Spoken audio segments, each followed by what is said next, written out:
So আজিৰ দিনটোত guidance ল'ম বা আজিৰ দিনটোৰ পৰা এই ৩-৪ দিনৰ কাৰণে গাইডেন্স থাকিব ইয়াতে। সো আপোনালোকক গাইড কৰিব বিচাৰিছে যে ইউনিভাৰ্ছে ইয়াতে মেজৰ আৰ্কানৰ 2খন কাৰ্ডছে আহিছে আপোনালোকৰ কাৰণে, যোনে হয়তো এই গাইডেন্স লৈছে। যদি এট্ৰেক্ট কৰিছে ডেফিনেটলি এইটো আপোনাৰ কাৰণেই হয়। ইয়াতে ক'ব বিচাৰিছে যে ইউনিভাৰ্ছে হয়তো আপুনি নিজৰ কাৰণে এটা ফেয়াৰ ডিচিজন ল'ব লাগিব, কাৰণ বহুত বেছি কমফৰ্ট জোনত সোমাই আছে, ডিচিজন লোৱা নাই লাইফটোক লৈ, যে চলি আছে গৈ আছে ফ্ল'ত। কিন্তু এনেকৈ গৈ থাকিলে নহ'ব, কাৰণ কিছুমান বস্তুৰ পৰা উজুতি খাই পৰিব পাৰে।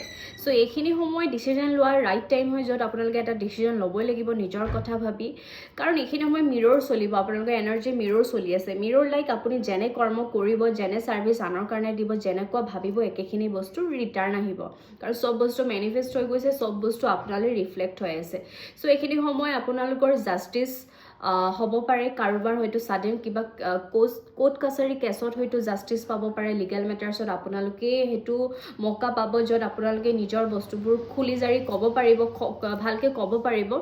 তো এইখিনি সময় ছাডেন কাৰোবাৰ ট্ৰেভেলো মই পাই আছোঁ, ক'ৰবাত যাব লগা হ'ব পাৰে।